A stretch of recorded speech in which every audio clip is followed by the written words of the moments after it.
From the heart of America, where hard work, freedom, and faith still define who we are. From the farms to the factories, from small towns to city streets, this is the fight for the soul of our nation. We're watching Democrats attack democracy. Do not be fooled. The strength, the grit, the greatness of the American spirit, all right here. The left wanted power, not peace, but there's a resistance rising. A generation saying enough, enough. We've tried it their way, and it failed. The Gruber Show with your host, Steve Gruber, starts right now. All right, let's get rolling right into it. Another action-packed day here, fighting for you from the foxhole of freedom, making sure you have the right person shoulder to shoulder with when it matters the most, putting America first. Let's get rolling here. Three big things for this hour. Number one, Oklahoma Governor Kevin Stitt wasted no time to fill the seat left vacant by Markwayne Mullins, the new Secretary of Homeland Security, picking energy executive Alan Armstrong as the next senator from Oklahoma. Number two, here's a disturbing but not shocking number. Half of all immigrant households are on welfare in 2026. That is literally billions of taxpayer dollars being burned annually. And number three, President Trump says he is on board with a two-step plan to do two big things: fund DHS, and more importantly, get several parts of the Save America Act enacted. Congress is staring down the barrel of two very important decisions this week, funding DHS and passing the Save America Act. First, a funding plan that would exclude ICE and get DHS back fully funded, then through reconciliation. ICE funding and several components of the SAVE Act through reconciliation. They may have figured it out. We'll see. I'll keep you posted. But let's start with where we are right now. Let's start with DHS. What's happening right now in airports all over America is a national disgrace, and it's got one culprit stamped all over it: the radical Democrats in the United States Senate, who continue to block funding for the Department of Homeland Security like it's some kind of political game. It's a game, all right. We're talking almost 40 days of this partial government shutdown, and every single day, hardworking Americans are paying the price with hours-long TSA lines snaking through terminals from JFK to Atlanta to Houston. This isn't just an inconvenience, it's a security nightmare, too. And the left is trying to gaslight the country into believing that somehow it's the Republicans' fault. Well, it's not. And I'm not buying it, and neither should you. At Hartsfield-Jackson in Atlanta, the world's busiest airport, lines were forcing travelers to show up 4 hours early. Houston's George Bush, Intercontinental, and Hobby airports have seen waits stretching 3 and 4 hours, with some checkpoints closing entirely. New Orleans, Philadelphia, New York's major hubs, everywhere you look, unpaid TSA officers are calling out sick, quitting in drove hundreds now, or just burning out from working without a paycheck for over a month. This pilot on board a plane begging flyers to call their senators. Here's what he said. I don't really care what your political persuasion is, but you should really call your senator. Because I'll tell you, this is costing the airlines millions of dollars. And just think of 30 airplanes with one engine running. And it's going to take us at least 90 minutes to take off. So it's frustrating. It's really frustrating for me. Because right now it's going to cost about 2 hours of our lives on the ground before we even take off, spend all that gas, all that money, and it just rolls into the rest of this system. So right now we're at a 4% reduction in flight capacity. Next week we go to 10. Last night I had a 6-hour delay in Houston, and the weather was perfect. It's because the air traffic controllers aren't getting paid. I don't really care what your political persuasion is. I don't really care what your political persuasion is. We're waiting for hours. Flights are delayed. But here's the good news breaking through the gridlock. President Trump, despite the screams of the Democrats, deployed ICE agents to help out. The same agents that Democrats have been demonizing for months are helping those same Democrats get to their destination safely and on time, along with every other American. With TSA staffing shortages getting worse, the administration sent ICE officers to 14 major airports to help manage crowds, patrol perimeters, guard exit lanes, and relieve pressure on the remaining TSA teams so they can focus on screening. And it's making a huge difference. Watch this. Yes, Stuart, it is exponentially different here today than it was this time yesterday, over the weekend. As you can see, there is a very short line right now, and it's unclear if that's because ICE is now assisting TSA or if it's just a slower travel day. But regardless, a remarkable change from the hours-long waits we've been seeing, with lines stretching all the way around baggage claim. So I want to give our viewers some perspective. Take a look at this. To the left of your screen is what the baggage claim area looks like this morning. No lines at all in that part of the airport after still a busy early hours in the morning. And to the right of your screen is baggage claim around the same time yesterday morning. It was packed. People had to weave their way through baggage claim before even getting close to the TSA checkpoint. People waiting 2-3 hours. Now, that's very good news. Nice work by the administration. Borders our Tom Homan coordinating this effort. And the message is clear. While Democrats dither, ICE is getting results. Of course, what does the opposition do in response? They're screaming bloody murder, calling ICE untrained for airport duties and accusing them of turning terminals into some kind of police state. I can't make this up. Here it is. And so what's happening today in America that should outrage everybody? He's taking this very same agency that has been bursting into our schools, into our churches, into our hospitals, into our courts, and even into the homes of Americans. He's taking that agency that is reckless and out of control and bringing them to our airports under the lie that somehow this is going to help deal with the long lines that he created in the first place. This is an outrage. All right, we should enough. not have an I can't even agency take it. Stop it. Stop it. That's Cory Booker lying through his teeth. Give me a break. This is the same party that spent years letting millions pour across the border unchecked, importing crime and fentanyl, while American communities suffered. Now they pearl clutch when law enforcement shows up at homes to keep citizens safe. They'd rather tie ICE's hands with demands for body cams, judicial warrants for every action, no masks, and endless oversight. They'd rather do that than simply fund the department and let the professionals do their jobs. There's also been a ridiculous amount of manufactured outrage over a viral video from San Francisco's International Airport, while the facts get completely buried. This exchange over at CNN perfectly sums up what's actually going on. Is there a single report today of something going awry with ICE agents? Well, thank God for 24 hours something bad didn't happen. Maybe there is. There was an ICE agent refusing to identify himself, arresting a woman in an airport, freaking people out. They weren't even sure it was in San Francisco airport. Well, what kind of an interaction was it, actually? Do you know the situation? It was an arrest. I don't know, Scott. What information do you have? Who did they arrest? Now, you're bringing it up. Who did they arrest? No, I'm saying internet. We'll need the internet. Scott, two senior administrators. Yeah. Let me tell you what actually happened. In the video, ICE agents are arresting an illegal immigrant woman who has had a final order of deportation of removal since 2019. She was already being processed for removal when she attempted to run. ICE agents made sure she didn't. And here's the truth they don't want you to hear. That incident happened before ICE was even deployed to the airports for this TSA backup mission. DHS officials confirmed it outright. It was a routine enforcement action on a prior removal order completely unrelated to the shutdown response or the new airport assistance. But Democrats and their media allies are running away with it, blasting the footage everywhere to paint ICE as villains and scare families. Why? Because they're desperate to distract from the real cause of the pain, their own blockade of funding DHS. All right? When we come back, we're going to talk about that funding fight because new plan here from the White House. Here it is. Fund DHS and get most portions of the SAVE Act through. Pretty good plan. Welcome to a Wednesday morning. I'm Steve Gruber.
All right, let's dig into the discussion about this funding fight, because this is where the hypocrisy really grinds my gears. Here is how Hakeem Jeffries paints the picture. Listen. What's your message to TSA workers who are going without paychecks, people who are suffering in these long lines preparing to travel, who don't care about the finger pointing, who don't care about the politics, they just want Congress to get to some solution? What do you say to them? Why can't this be figured out? We should be able to get this done today. All Speaker Johnson needs to do is bring the legislation to the floor that will pay TSA agents and reopen the parts of the Department of Homeland Security that have nothing to do with ICE and have nothing to do with Trump's extreme and violent mass deportation machine. That's all that needs to happen. And yet, House Republicans and Senate Republicans have consistently rejected paying TSA Lie. agents. Why? It's because it's a lie. They don't support getting ICE under control. Okay, come on. Here are the facts. House Republicans have passed a clean full-year bill to fund the entire Department of Homeland Security, not once, but twice. It pays the TSA agents, keeps ICE and CBP operational, funds the Coast Guard, FEMA, CISA, and everything else. It even included bipartisan reforms like expanded body cameras and de-escalation training. The legislation advanced with some support from both sides of the aisle. And what happens in the Senate? Senate Democrats, led by the old geezer Chuck Schumer, have blocked it every time. They even forced weekend sessions just to grandstand and offer piecemeal bills that fund TSA but strip out ICE and CBP entirely. Republicans rightly rejected those because you don't defund border enforcement in the middle of a security crisis. This isn't complicated. Republicans passed the bill to pay TSA and fully fund DHS again twice. Democrats killed it time after time, yet here come the Democrats on every cable news show blaming Republicans for the shutdown and the chaos at airports. Schumer stands up and claims he wants to fund TSA, but then ties it to handcuffing ICE after some tragic enforcement incidents. Newsflash. Secure borders aren't a bargaining chip. They're essential to a functioning country. The left let the southern border become a sieve for years. And now they're outraged that ICE is actually doing its job both at the border and now stepping in to create a lot of help at least 14 airports around the country. And the lying and hypocrisy obviously doesn't stop with DHS. They're doing the same thing on the Save America Act, which is in the second week of debate. Senator John Thune has come under a fair amount of criticism for not getting the bill passed after House Republicans have done that twice too. But Senate Democrats are not helping the matter, and they're lying about that too. I know you're not shocked. Listen. To suggest that, in fact, Democrats actually support photo ID, it's just the rest of the Save America Act, I should say, that they're concerned about.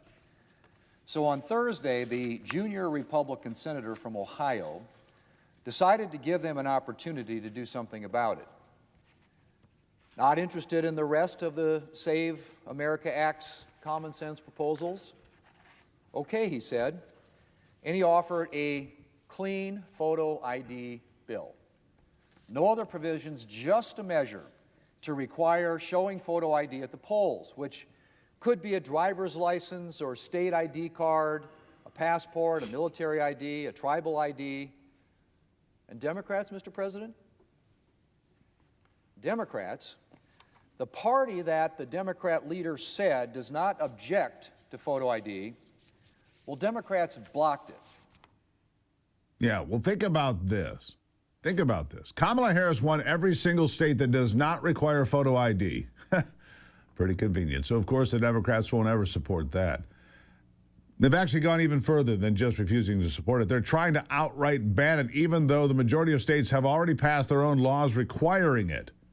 Here's more from Thune. So the photo ID amendment will be the next amendment. And I think all these things in the Save America Act, as we've all said, are common sense. We think they're supported by overwhelming majority of Americans. And in many cases, as Senator Husted also pointed out, you had 36 states that have adopted photo ID laws. Why wouldn't we have a nationwide one? And to hear the Democrats, hear the leader of the Democrats say in response to a question, we're not opposed to photo ID, but then to block even getting it up and considering it, and furthermore, to offer an alternative that bans and prohibits specifically photo ID, I think speaks to where they are. Look, this isn't about left versus right anymore. It is about common sense versus chaos. Americans are fed up with politicians who prioritize open border ideology and political theater over paying federal workers and securing elections. Call your senators. Demand they stop playing these games. This is your country, your airports, your elections. It's your country. Don't back down. And by the way, here's the plan put forth by the administration if you've missed it. The reconciliation package would include funding ICE, but would also include big parts of the Save America Act. And with the Supreme Court about ready to say you can't count ballots that are received after Election Day, we're getting big wins. So don't back down. Don't cave in. Call your senators.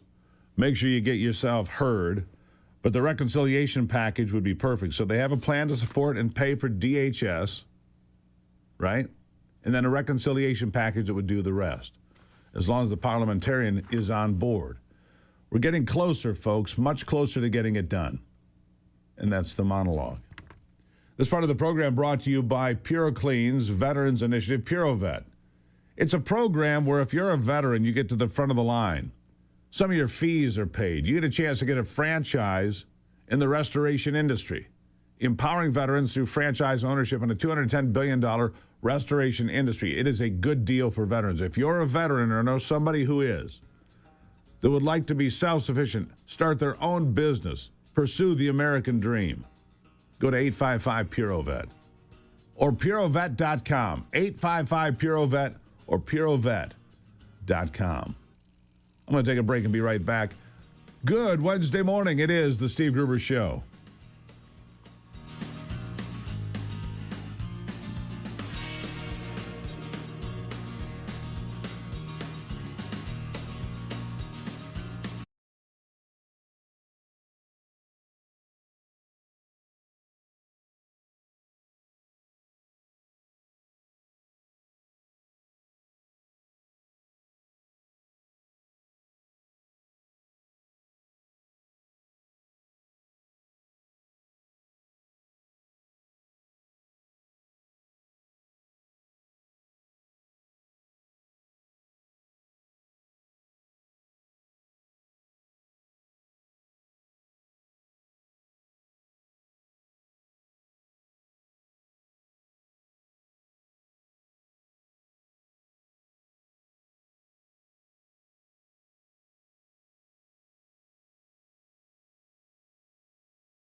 All right, so in Oklahoma, the governor there, Kevin Stitt, wasted pretty much no time, had his pick all ready to become the next U.S. senator. That's the way it works in Oklahoma. Some states do it differently. But in Oklahoma, the governor can appoint who fills out a Senate seat if it's vacated. Well, it was vacated yesterday when Markwayne Mullins was sworn in as the new Secretary of Homeland Security by President Trump in the Oval Office. Big move forward. Kristi Noem removed, of course, and put in charge of other events and security issues here in the Western Hemisphere. Armstrong is a business leader who understands the power of free markets and limited government, said the governor. And it's good that he did this, because otherwise it would have created a math problem for the Republicans. He moved quickly, same-day service. Pretty important stuff here, right? Pretty important stuff, because it means the Republicans don't lose a step when it comes to the Save America Act or anything else they're trying to get done. So there you go. Pretty darn important stuff. All right. So the last 9 months will be filled by Armstrong, who under Oklahoma law must agree to not run for a full term this fall. So he's only an interim senator, but he's a senator nonetheless, but he cannot run for the job. But they've got a lot of great people out there. He's a natural gas guy, an energy guy. He gets it. Now, for me. I took the scan yesterday. I was going to do it a couple of weeks ago, finally got to it. Many of you have struggled to lose weight. You lose it, then you gain it back. And if I told you it wasn't your fault, would you listen? It's not points, it's not shakes, it's not living at the gym and being a gym rat. If it was willpower, you'd have already done it. It's your metabolism. It's not broken, it's just turned off. So I took the scan yesterday for My Pure Health. I've worked with My Pure Health since 2018. Worked great for me. It's a little tune-up, so I can do this with you, right? Going to start tomorrow. Go to gruberhealth.com. Book a free consultation. See if it's a good fit. It's all natural. You'll eat real food. No exercise even needed. Turn your metabolism on again naturally. All you have to do is go to gruberhealth.com. gruberhealth.com. Join me. It's a reboot. I'm doing 20 days. You can do 40. You can do whatever it takes. I'm going to tell you this. It's going to work for you because it always works. If you don't cheat, it works. gruberhealth.com. I'll take a break and be back.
All right, I want to dig deeper into the success of ICE at those 14 major U.S. airports, the funding of DHS, and, of course, getting the Save America Act across the finish line.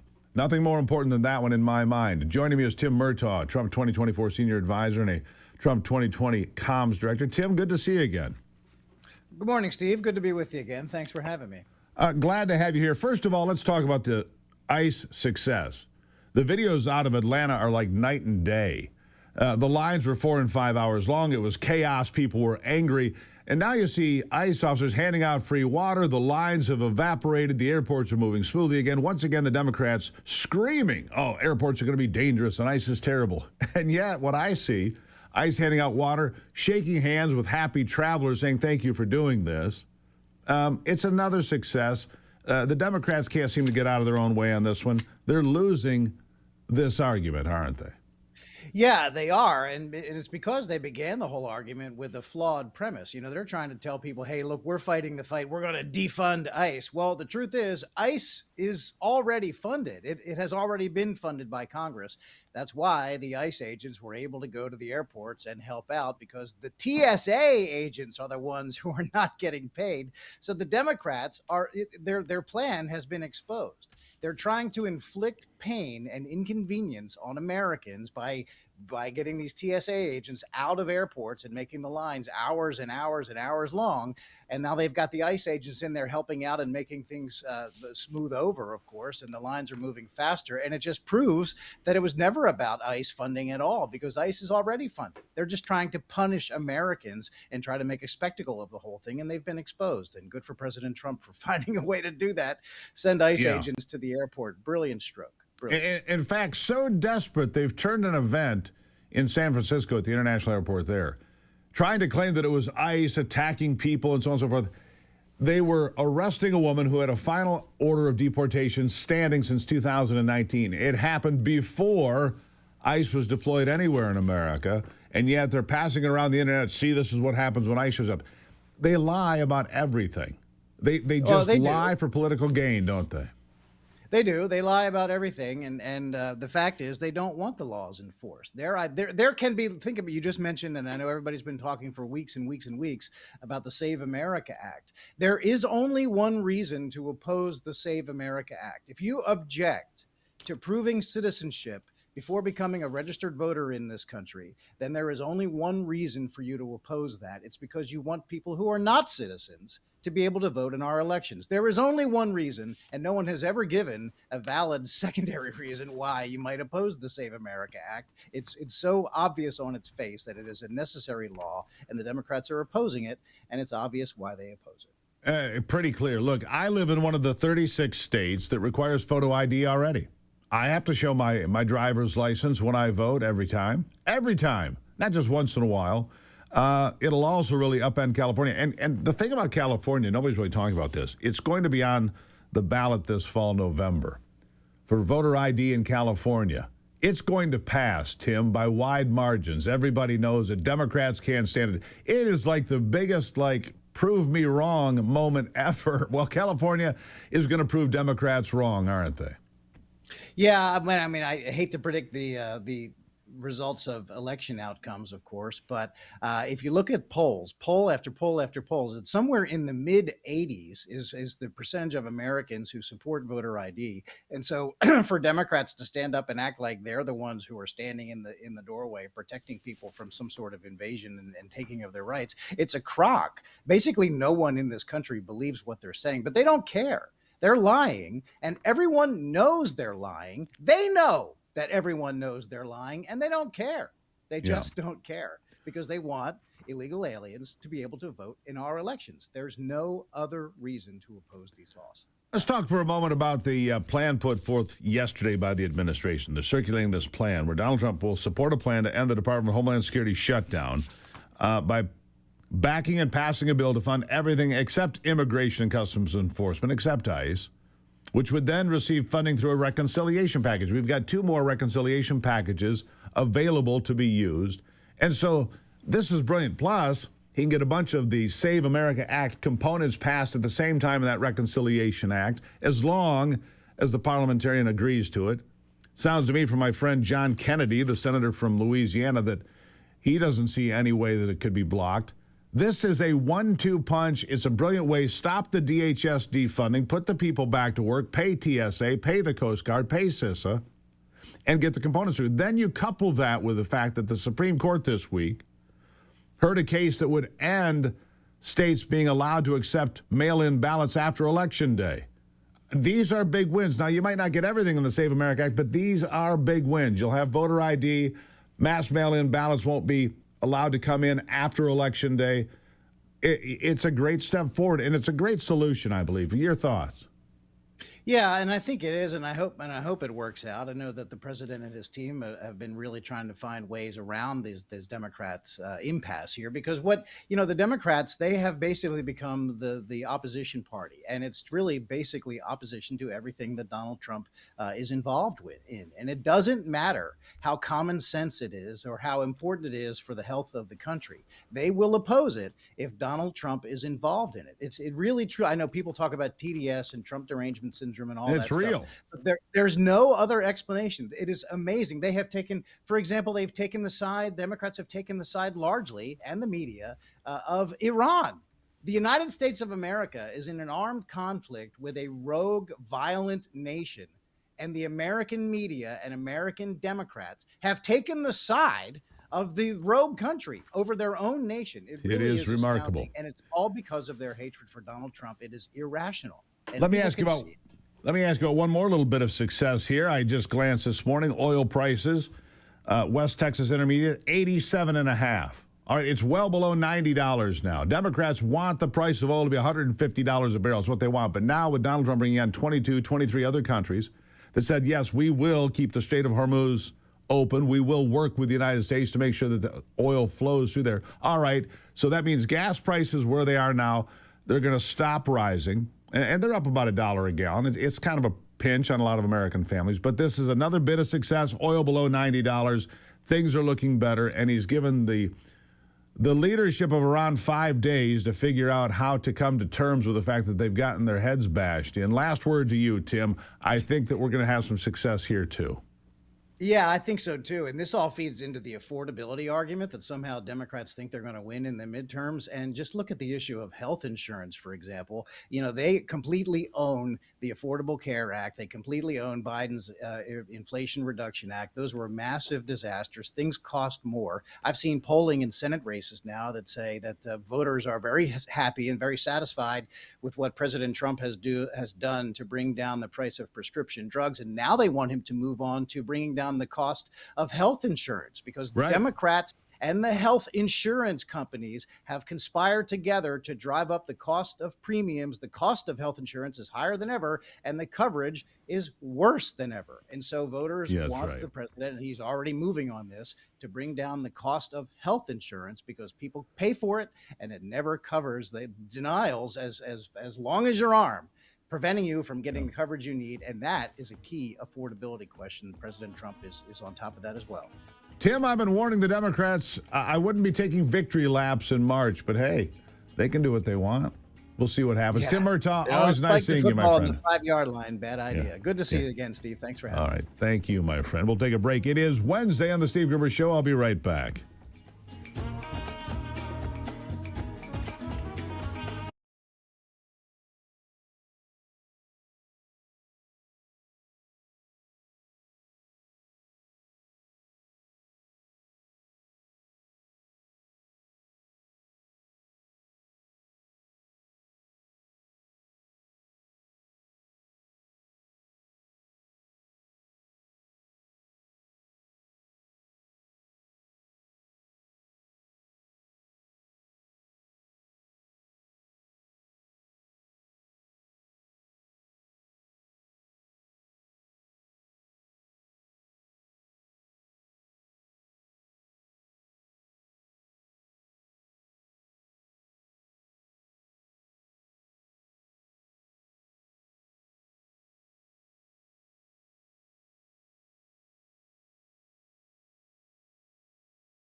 I want to begin with something Tim Murtaugh just said. He said, here you have insurance companies determining what your health care should be.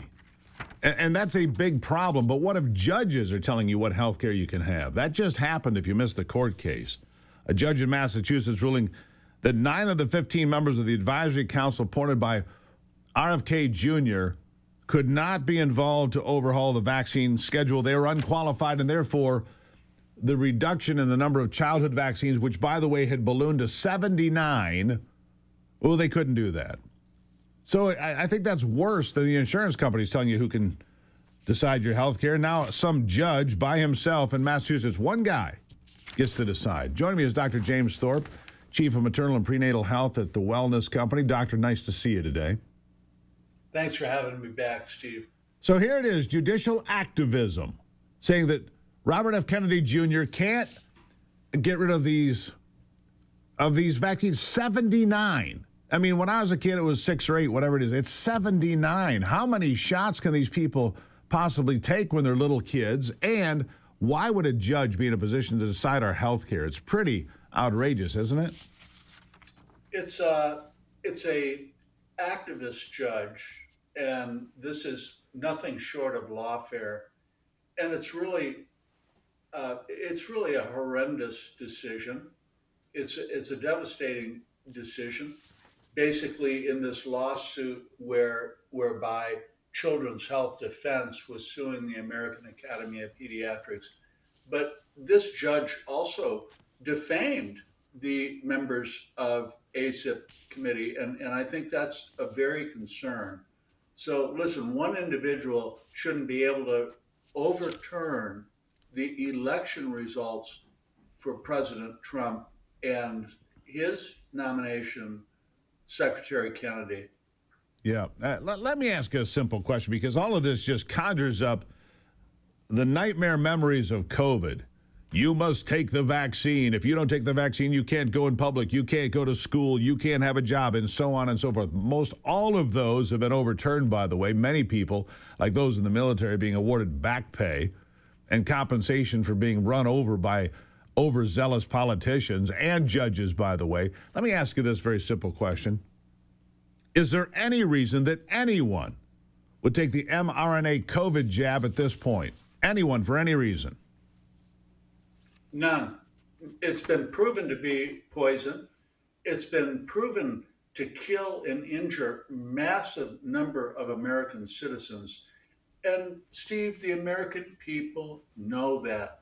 The uptake in 2026, even 2025, was a pathetic single-digit percentage uptake. Listen, the American people are not stupid. The most recent Rasmussen polls show 50% of individuals in America know somebody in their family or friends that they believe was killed by the COVID-19 vaccine. And the vast majority of Americans know somebody that was severely injured. So, no. And to that point, I think it's important that the American people put their trust not in the healthcare system, not in the political parties involved, but in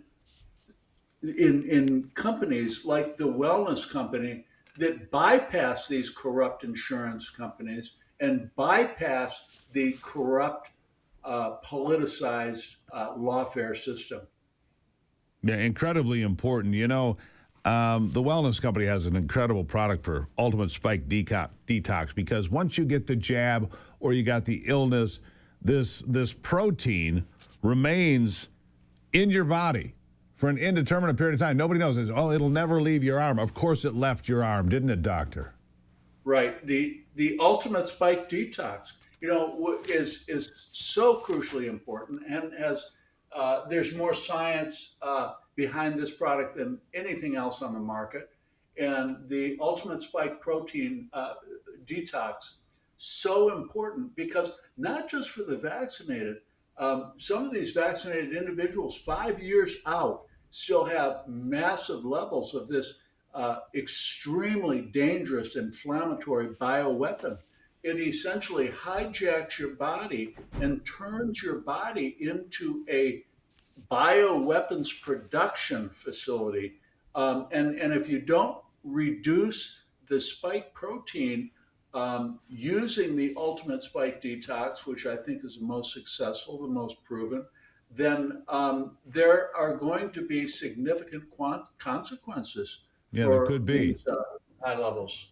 I real quickly want to ask you about one other thing, and that's the war in Iran, because it is impacting supply chains. Again, we saw this during COVID, but America is far too dependent on China and India for a vast majority of our pharmaceuticals. Prescription medications, the components begin in those countries, and when there's a conflict or a problem, it interferes with our ability to get prescription medications, doesn't it? It certainly could. Of course, China or India don't go through the Strait of Hormuz to get those medications to us, but nonetheless, China is our enemies. So the supply chain is so important. And again, the emergency medical kit, be supplied. Don't be scared, but be prepared. Every American family should have the emergency medical kit comprised of 8 potentially life-saving prescription medications.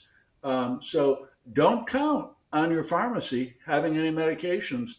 And it, by the way, it takes forever to get into your doctor to get a prescription. That's Not with right. a wellness company. Not with a wellness company. Yeah, You not get to 8 mention all those pharmacies going away. It looks just like this, by the way, folks. I keep one on my desk. I've had these for a long time. It's in our house, should be in yours. The medical emergency kit, plus they have first aid kits, travel kits, kits for kids, and everything else. Doctor, thank you for being here today. Thanks for having me, Steve. Have a great day. You too. Greatly appreciate it. By the way, I've used these extensively. The drugs are here that you need in case of emergency. Antibiotics, antivirals, other medications. A book to explain how to use all of them. Go to twc.health/Gruber. You can find out more. You can also get that ultimate spike detox. twc.health/Gruber. You'll save some money using that promo code Gruber, and you'll sleep well tonight knowing that what you need is available no matter when you need it. twc.health/Gruber. I'll be right back.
All right, I mentioned this at the top, and I want to just make sure you hear this little nugget to put in your Rolodex of knowledge. It's very important. Here's the headline. Nearly half of immigrant households take government welfare, according to census data. Nearly half. Here's the number. The report is based on the current population survey annual social and economic supplement. Found that 47% of immigrant households, that includes legal and illegal immigrants, use one or more traditional welfare programs. And when tax credits, like the earned income tax credit and additional child tax credit are included, the number rises to 54%. More than half. Look, if you have an open border, which we did for 4 years under Joe Biden, and you stand there giving away free stuff, oh, here's your prize, here's your prize, here's your prize. It is, well, it's socially damaging, obviously, because you have people coming in here who have no interest in assimilation. They just want to recreate the culture they fled in this country. And then it's financially devastating because you have these people, 54%, who are on the welfare roll while you go to work every day. Some family here that came here for whatever reason. Maybe they came to pursue the American dream. Maybe they didn't. Or maybe they're here illegally. They're milking us dry, folks. We just passed $39 trillion of debt. By comparison, by the way, if you want to compare, 28% of U.S.-born households receive welfare. 28%. 54% versus 28%. It's not even close. It's almost double. Almost double for those that came into this country.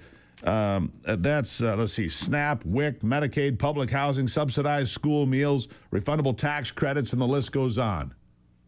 We are getting taken advantage of every single day to the tune, and that doesn't even take into account all the fraud in places like Minnesota and California and every other state, frankly, just in bigger doses there. Anyhow, you're up to speed. We've got a lot more to do here today, so don't go anywhere. Ivy will join me after the top of the hour, always a good thing. Plus, big headlines, big stories, and great guests still to come on this Wednesday on The Steve Gruber Show.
From the heart of America, where hard work, freedom, and faith still define who we are.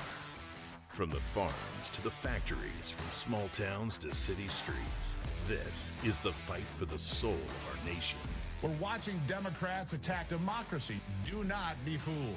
The strength, the grit, the greatness of the American spirit, all right here. The left wanted power, not peace, but there's a resistance rising. A generation saying enough, enough. We've tried it their way, and it failed. The Steve Gruber Show with your host, Steve Gruber, starts right now. All right, welcome back to it. We light the fuse, another big hour here in the program. Thank you for joining us here. A lot to cover from the Foxhole of Freedom. Three big things this hour. Number one, wildfires roared across Nebraska over the past week. You probably didn't hear about it, burning almost 1 million acres, yet seemed nobody even heard about it. Well, we'll tell you a little bit. Number two, Democrat strategists say the move by Mayor Mamdani in New York and Governor Sandberger in Virginia are giving Republicans all the ammunition they need for a good midterm election cycle. I can see why. And number three, let's start with the latest on the war in Iran today. What's actually happening? President Trump called for a 5-day ceasefire while he works on trying to end the war completely. Not sure if it's going to happen. But if it doesn't end, what comes next could be devastating to that nation because he says Iran is defenseless. That's what he said yesterday. Here it is. We've won this. This war has been won. The only one that likes to keep it going is the fake news. I mean, the New York Times, you read the New York Times, it's like we're not winning a war where they have no Navy and they have no Air Force and they have no nothing. And we literally have planes flying over Tehran and other parts of their country. They can't do a thing about it.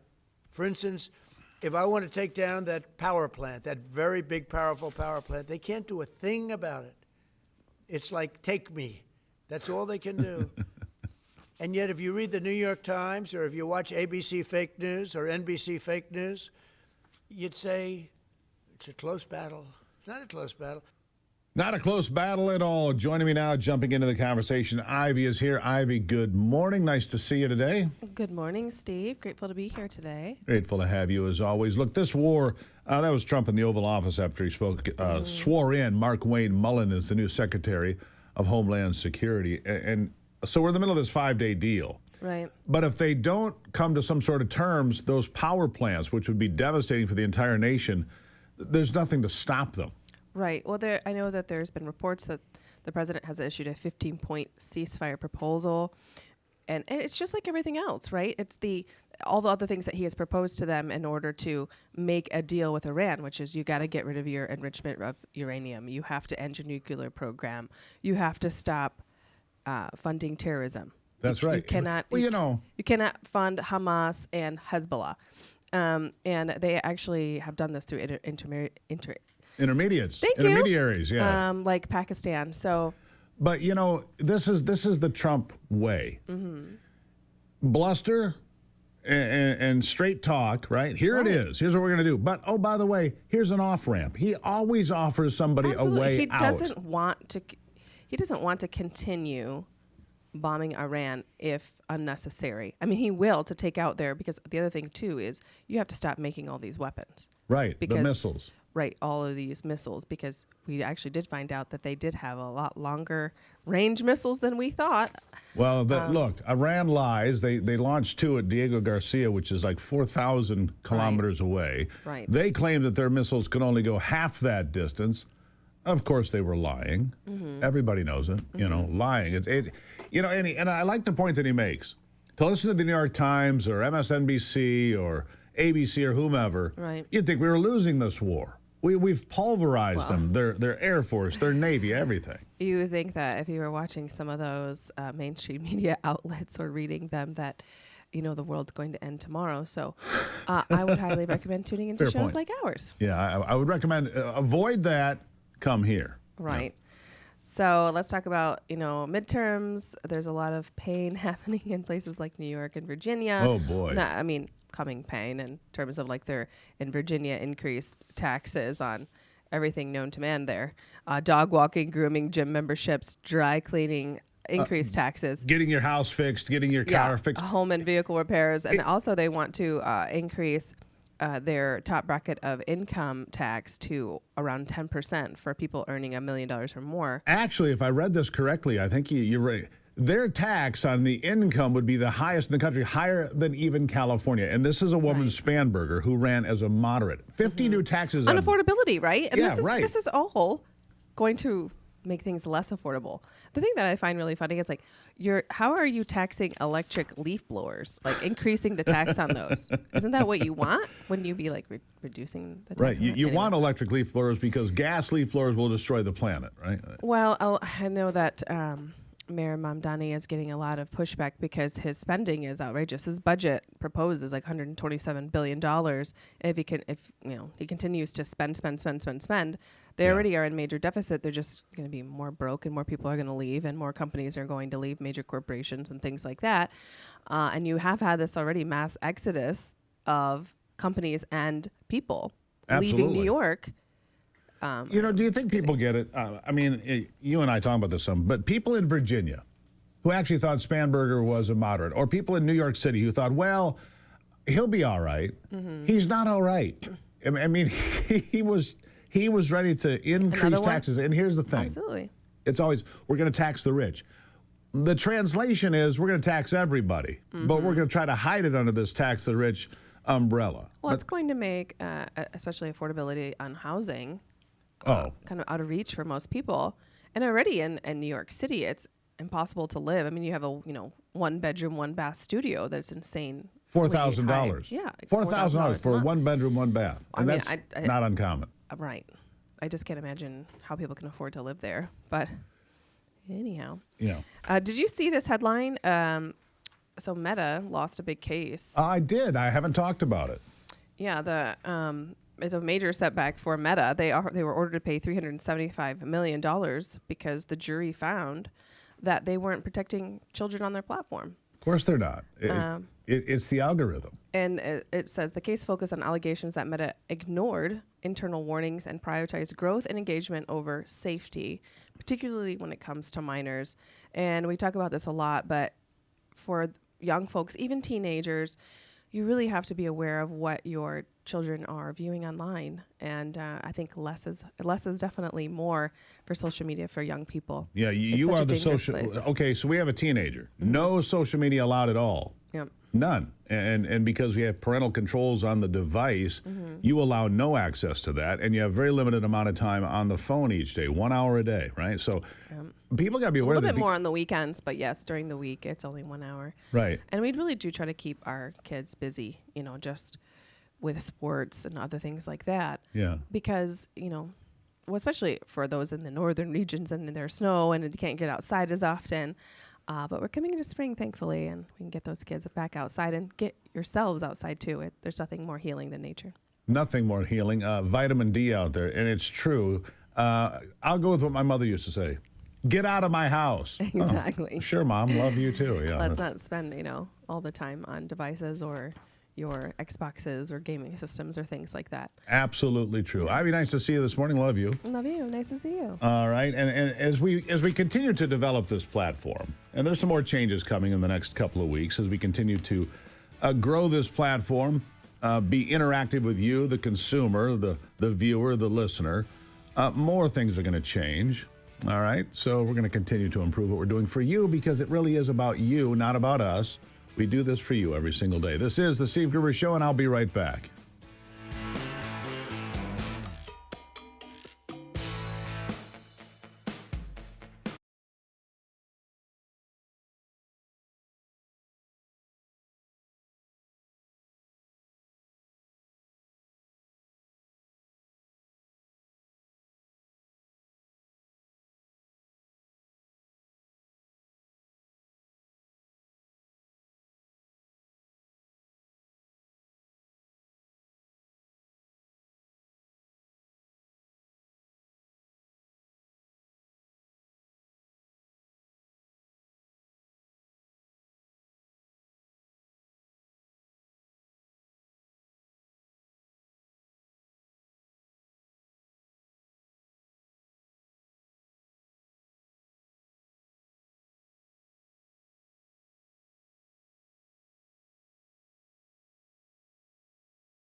We're going to take a bit of a turn here because, well, this is just a story that caught my attention a while back, and it's just such a creepy story, right? Such a creepy story. The Netflix documentary, Our Father, exposed fertility doctor Donald Klein for secretly using his own sperm to inseminate patients without their consent, fathering almost 100 different children. Josh Wood is the executive director of Them Before Us. Them Before Us is a global movement defending children's rights to their mom and to their dad. Josh, welcome to the program. Hey, it's great to be with you. All right, so fertility fraud. You know, there's fraud all over this country. We hear it out of, Minnesota. You hear it about people cheating and doing things and different places and so forth. But this one really was one that caught my attention. Here's this fertility doctor saying, yeah, thanks for the sperm donation. Here's mine. And created almost 100 children of his own. Apparently, he had a God complex like no other. Tell the folks the backstory a little bit, and then we'll talk about how states are going to make fertility fraud a felony. Go ahead. Well, the backstory is just that this was a doctor who was engaging in a practice that's really largely unregulated. It wasn't a felony at the time, even in Indiana where it occurred. And that's the crazy part about this. Only 15 states now, with South Dakota adding their name to this list, even consider this a crime. And so you've got this doctor who fathers 100 children, and I believe he walked away with a $500 fine. I mean, that's insane. A $500 fine. All right, so here's the problem, right? So you go to a fertility doctor, you have a child. Maybe the child has a medical situation, whatever it may be. And you go, okay, do we have a genetic predisposition? You look at the mom and who you think is the dad, and it doesn't add up. And you're like, well, wait a second, something here doesn't make sense. I mean, this has long-term implications. It's not just the fact that this guy is a pig. And obviously he's a pig. That's the best word I can come up with on a family program. But there are long-term ramifications of this, right? Absolutely. I mean, we hear this from the donor-conceived community in general. When someone doesn't know who their father is, or when it's taken from them, as is the case here, they experience a lot of different things, including genealogical bewilderment. It's hard to know who you are when you don't know whose you came from, where you belong. And so we are proud of South Dakota because they said, hey, it is a felony to mess with a child's biology. That biological identity can't be violated, and no child should be forced to live a lie, believing something about their DNA that's false because some adult decided that was really inconsequential. Yeah, here's the other thing, which I find interesting about this bill in South Dakota. In a day and age where we can't agree on what's for lunch, it was unanimous in its vote. That, in and of itself, ought to make headlines, right? Yeah, unanimous, which just tells me we have a lot of work to do across this country. If you had Colorado not too long ago pass a bill that said anonymous donors of sperm and egg, that's no longer a thing, that every child has a right to know where they come from, who, even if you're going to engage in sperm and egg donation, that you have a right to be known by the person that you created. We think that's a huge win. And then something like this passes where you've got now a unanimous vote to say a child's biological identity shouldn't be violated. What I'm proud of is that we're beginning to recognize in law that biology and a connection to your mom and dad isn't just sentimentality. It's not just something that can be cut and pasted or purchased by someone else. It really matters for the child to flourish, and it's worth making a felony when someone violates that. And let me ask you this. This just occurred to me while you were telling that, Josh, is what about child support? If this guy has 96 kids confirmed, and it was determined that he was the father, is he on the hook financially from these states, whether they have a fertility law or not? Man, I wish he was on the hook for a lot more, including agreed. Jail time. But no, there's no process in place because our laws as they sit currently are completely unregulated. There's no mechanism. We have not caught up state-wise with our technology. Our technology is allowing us to do things that victimize children all throughout the IVF industry in ways that we have not yet comprehended and much less began to legislate. Well, Josh, good stuff. 15 states on the board so far. Hopefully 35 more will follow, because I agree with you. Fertility fraud should be a felony, punishable with some serious consequences. When the next one comes down the pipe, come back, give us an update if you would, please. Will do. Thank you for your support. Greatly appreciate your support here today. Thank you so very much. All right, so Nebraska wildfires. Nobody's talking about this. In fact, I didn't even realize it till one of you, one of the great viewers of this program and listeners of this program, has it. Steve, nobody's talking about this. So I went and did a little bit of research. 800,000 acres burned in Nebraska over the last couple of weeks. 4 big fires. The Morel fire, 642,000 acres. Luckily, it's just about completely contained. Keith, Arthur, Grant, Garden, and Morrill counties. The Cottonwood fire, 129,000 acres. The Road 23 fire, 35,000 acres, mostly contained, but good Lord. Nebraska burns in nearly 1 million acres. Nobody talks about it. Interesting stuff. I'm going to keep an eye on it. Luckily, not a lot of damage to the folks out there. Now, think about this. In 2006, $20,000 equaled about 33 ounces of gold. It fluctuates some, but at today's prices, that would be worth about $150,000. Smart Americans diversify a portion of their savings into precious metals, and that's why you need to consider buying gold from my friends at Birch Gold. For thousands of years, gold has been a store of wealth, and today it's a crucial part of any balanced strategy. Even better, Birch Gold can help you convert an existing IRA or 401k into a tax-sheltered retirement account in gold. Just text America to the number 989898. Receive your free information kit on gold. There is no obligation, just a lot of good information. They've got an A-plus rating with the Better Business Bureau, tens of thousands of happy customers. So let Birch Gold help you diversify with gold, because that, my friends, is peace of mind. Text America to 989898. Again, text America to 989898. Do that today, and you'll be hooked up with my friends at Birch Gold. Coming up, we're going to give you another sneak preview of the Forgotten America podcast with the Common Sense Cowboy, Patrick Doranson. Oh, he's good fun. He is good fun. You'll see him in just a moment right here on the Steve Gruber Show.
All right, so I want to encourage you to become a participant in watching Forgotten America.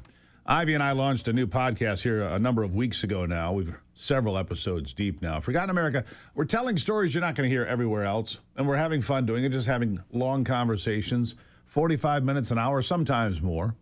You can listen to it in the car. You can listen to it at home. Patrick Doranson is the Common Sense Cowboy. This week's episode, here he is. You know, they're not news stories. It's some young person's opinion. And quite frankly, after being around for 73, almost 74 years, I don't care to hear their opinion. Fair enough. You know, two things about what you just said. Number one, the Associated Press died a few years ago. It's basically a useless operation. You know that. And number two, you took me back to my childhood when I had to memorize and recite 208 words, known as the Gettysburg Address. Yep. 208 words, 2 minutes. I did it. I made it. I must have been like 5th or 6th grade. But I just got in the time machine and went for a ride with you. And see, that's why stories are so important, connecting with people, right? Yep. And you know, it's And I remember 8th grade. To get out of the 8th grade, you had to be able to recite the Gettysburg Address. There you go. And the preamble to the Constitution. Yeah, so much to talk about with Patrick Dornson. We were talking about memorization. Schools don't do that anymore. Oh, you know, they've got AI. They don't need to do that. Yes, you do. It helps your brain develop. It's really important to do memorization. Learn your math tables, your multiplication tables. Learn the Gettysburg Address, whatever it is. All you need to do to hear him in his totality is become a subscriber on YouTube, which, by the way, is free. Free. Go to Steve Gruber on YouTube. You can check it out right there as a QR code. If you want to click it on your phone, take you right to it. And so many other great guests as well. Peter Schweitzer talking about the invasion of America by those coming out of Mexico trying to turn parts of Texas, Arizona, and California into sovereign parts of Mexico. I mean, the conversations are really remarkable. I think you're going to enjoy them. Forgotten America, we're having a lot of fun doing it, and I think you'll have a lot of fun listening to it. Again, go to YouTube, go to Steve Gruber, become a subscriber for free. I mean, what more can I do for you today? When we come back, the Supreme Court seems willing to trash thousands of ballots. Is that true? We'll talk about it coming up on the Steve Gruber Show.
In my estimation, mass mail-in ballots are the root of all evil when it comes to fraud. It's the reason that most countries in the world don't allow for them at all. They don't even allow exceptions. Places like the UK, France, Germany, Spain, there's no mail-in ballots in those places. If you're in a hospital bed, they don't care. You still can't mail in your ballot. But here in this country, some states allow mail-in ballots as long as 20 days past the election day. Pretty remarkable. The Supreme Court just heard that case this week and said, Election Day is Election Day. Ali Triallo is joining me now. She's the RNC Director of Election Integrity. Ali, thank you for being here. Thank you for having me, Steve. So let's talk about this. Look, I have no problem with military serving overseas to mail in ballots. If you really are in the hospital, I'm okay with that. If you have a reason, the way it used to be where I am is you could go in, say, I'm going to be out of town, I've got this or that going on. May I get an absentee ballot? Was no problem. What happened during COVID, however, was a complete perversion of the system we had in place. It's mass mail-in ballots, no chain of custody in places like Georgia and Arizona. We've seen the evidence of this. So the Supreme Court basically gets together and says we should have an election day, not an election month or an election season. What are your thoughts? I mean, this is the landmark case for all of us here at the RNC. We already saw a major win in Mississippi where this case originated, Watson versus RNC. What we are arguing is that this trickle-in of mail-in ballots coming in after Election Day actually undermines trust, as you mentioned, Steve, in our elections, and of course, open the opportunities for fraud. So now we had oral arguments this week before the Supreme Court, and there are about 14 other states across the country that have this trickle-in period, and we are arguing that according to federal law, Congress sets Election Day, which is the Tuesday after the first Monday in November. Yeah, you know, I can remember, I think it was 2006 in Minnesota. Magically, a whole trunkload in a car, a trunkload of mail-in ballots were found magically, and the Democrat won and the Republican lost, which, is, by the way, seems to be the pattern. If you go to California, it's not just that they bring in ballots after Election Day. They keep counting up to 2 months, and we've seen this time and again. The Republicans are ahead in a half a dozen races. It's close, but they're ahead. And then over a month, all of a sudden they're only ahead by a sliver. And then by the time it's all said and done, magically Democrats win almost every seat, Allie. This is what has to stop. This is a perversion of the system. This is why a lot of people don't trust the elections. And so what the Supreme Court is weighing in is that ballots must arrive by Election Day, period. That's the argument, right? Absolutely. Ballots have to arrive by Election Day to count, because dropping your ballot into some post office box or dropping it off and then it not being counted, is it really a vote? This is what we are arguing here. And I know that obviously the Republicans are fighting for this, but this common sense provision, what we want is really bipartisan. 83% of voters, that includes Republicans, Democrats, and independents, say that ballots should be received by Election Day to count. And I think what's so interesting about all of these election integrity, the rhetoric, the lawsuits, what we're doing, the left has tried to make it seem radical when, to be honest, it isn't in any way. Poll after poll shows more than 80% of voters want common sense voter ID laws. They want ballots received by Election Day, and they only want Americans voting in American elections. This is the law. This is the way it was written hundreds of years ago. We're about to have America's 250th birthday, and it is pivotal that our elections are secure, that we are following the law, and that all voters have trust in our elections. Yeah, we have to have trust in the elections. And this idea that, I mean, we've seen this too. You get the applications for mail-in ballots, and you'll get dozens from the same address that turns out to be a parking lot or an empty warehouse. I mean, this is the system. That's why countries in Europe don't allow this. There's only like 35 countries in the whole world that allow mail-in ballots of any kind. We allow the most. It's a terrible plan. Everybody knows it's ripe for fraud. We need to move forward. And look, this at the Supreme Court would be a big win. I mean, there's some Supreme Court decisions coming down. The gerrymandering of Louisiana, it's going to lose, which means the Republicans are going to pick up seats because you can't gerrymander based on race. You can't accept ballots for a week or two or almost 3. One state had 20 days of allowing these ballots just to kind of keep coming in. So, you know, the one way to win an election is to know how many votes you have to come up with. Lyndon Johnson did that in 1948 in Texas. It's well documented. He cheated to win the primary for the Senate seat in Texas in 1948. Easy thing to look up. Just how many votes do I need to win? Okay, go get me those votes. We have got to stop this. And you know what? It's so interesting that people in America, aka the Democrats on the left, want to act like what we're asking for is crazy when, just like you mentioned, dozens of countries around the world require proof of citizenship to vote, require common sense voter ID, and you're exactly right. Don't use mail-in ballots. There are protections Congress put in place for our military members, those serving overseas. They have to receive their ballot at least 45 days in advance. This is a law that is in place to protect our veterans, and we need to trust that Americans are smart enough to vote on time. We know how to get an ID. We know how to follow a law, and so there's really no explanation why Democrats wouldn't want this. Also, I want to point out they are the party of rules for thee and not for me, because Kamala Harris, Barack Obama, Joe Biden, they all required people to show IDs to attend their campaign events, their rally events. It is ridiculous, but when it benefits them to all of a sudden do away with it, then they don't want it. I also want to say, speaking of voter rolls, removing non-citizens, last year the RNC launched the largest ever public records request, 48 states and DC asking for states to accurately maintain their voter rolls. We can't have non-citizens. We can't have dead people. This is the law, and this is how we protect the ballot box for all Americans. Absolutely true, Allie, and I hope this is a successful challenge, because if it goes the other way, if for some reason the Supreme Court, and I never predict Supreme Court cases very often, although I think the gerrymandering case out of Louisiana is pretty much a slam dunk based on what I heard. But in this case, if they said, well, we can't interfere with mail-in ballots, well, you could extend it to 40 days, 100 days. You could extend mail-in ballots until the next election if it goes the other way. And that is not acceptable. Last word to you. Absolutely. I agree. We are hopeful. We are fighting. The RNC is doing everything we can to work in lockstep with Republicans in the House and Senate and President Trump to do the right thing and secure our elections. Thank you so much for having me this morning, Steve. Allie, nice seeing you today. Thank you for that. And we're going to watch this case.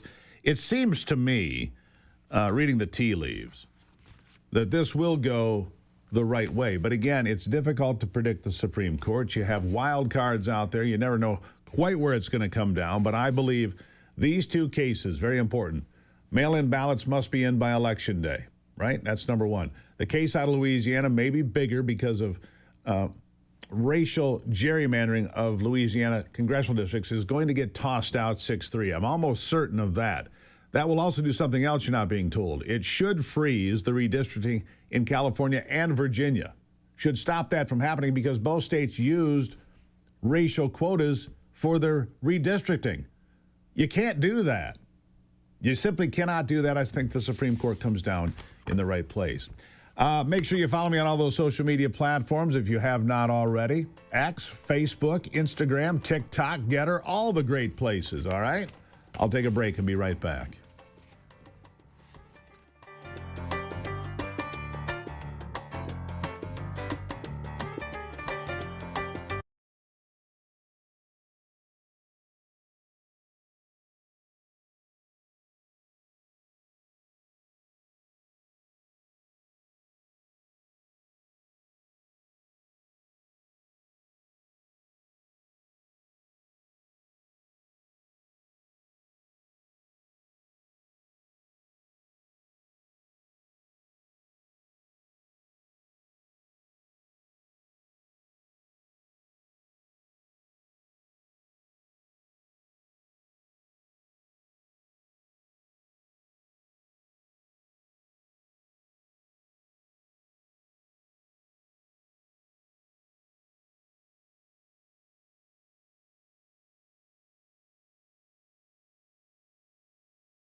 A little while ago, Ivy was talking about social media and so forth and how much time kids spend on social media, which in this household is zero. But other places can be dangerous too. The Roblox gaming app, a place where predators roam, believe it or not. And I say that again because I want you to be aware of Roblox and how dangerous it can be.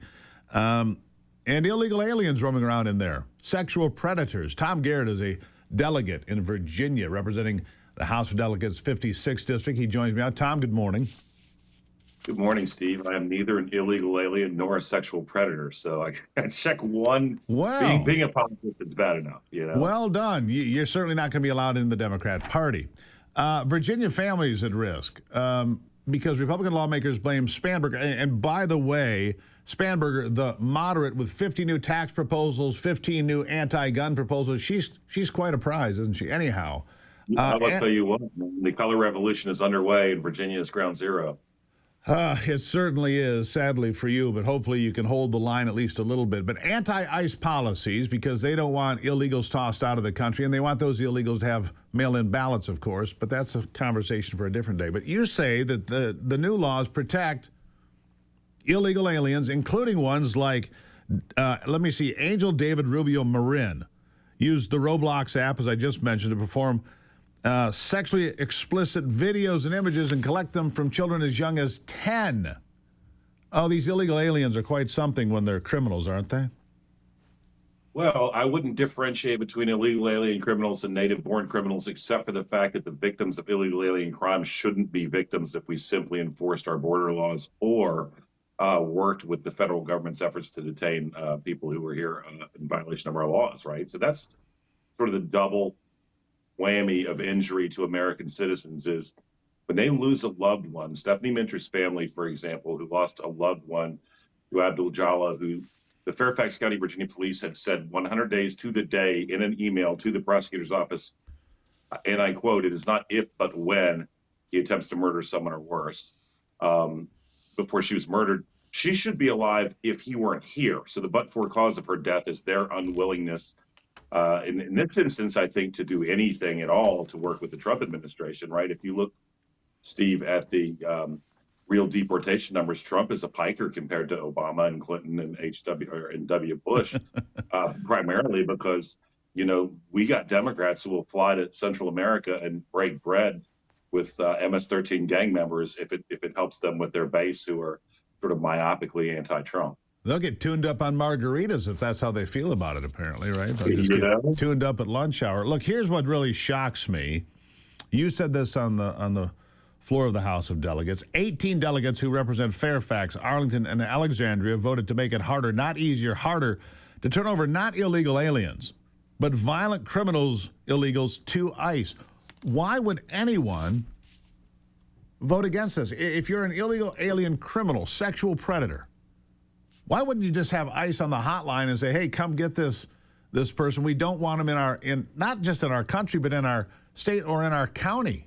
I mean, these folks that are voting for this, they don't want them as a next-door neighbor. They want them to be your next-door neighbor. So it's worse than you even state, and there are very few who do it as well as you, Steve, but it's 18 delegates from Fairfax County, all or part alone, right? Now we add in Arlington and Alexandria.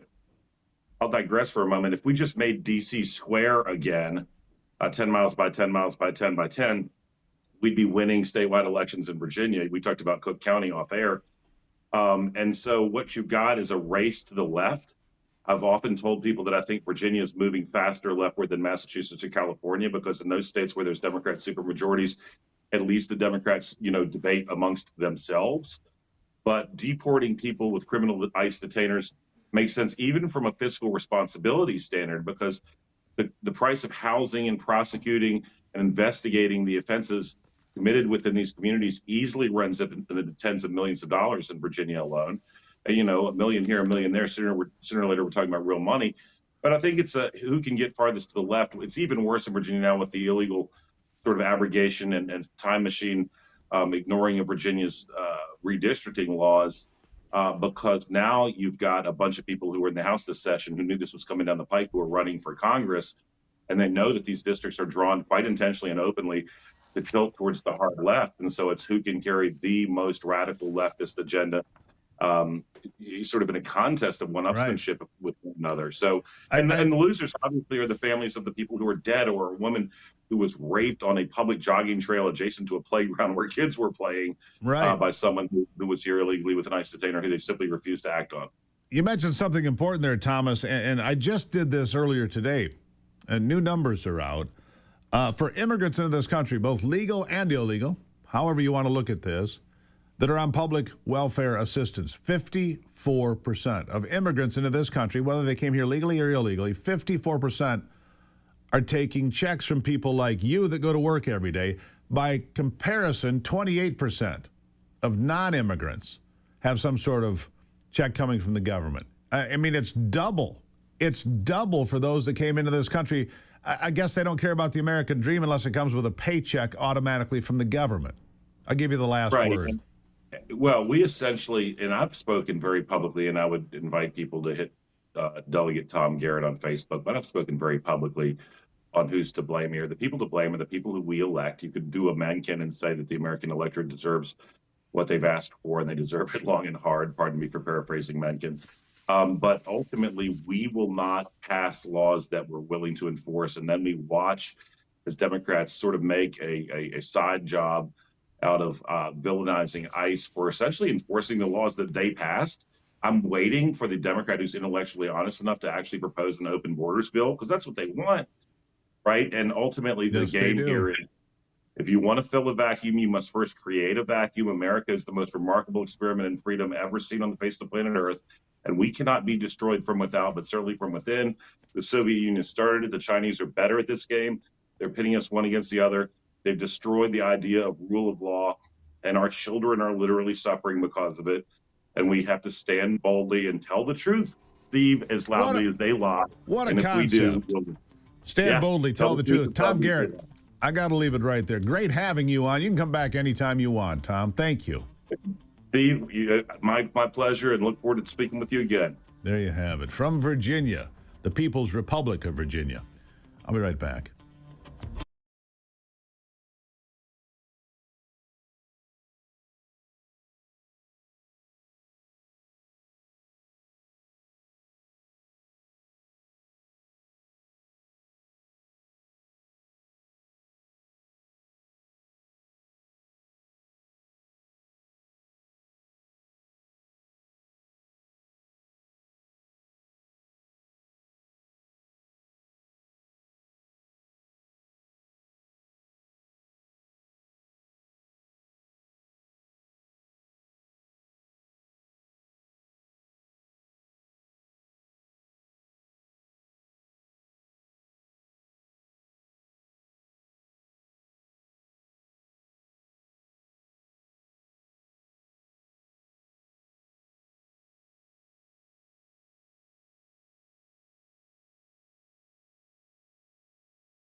All right, let's check in on sports now with my good friend Brock Palmbush.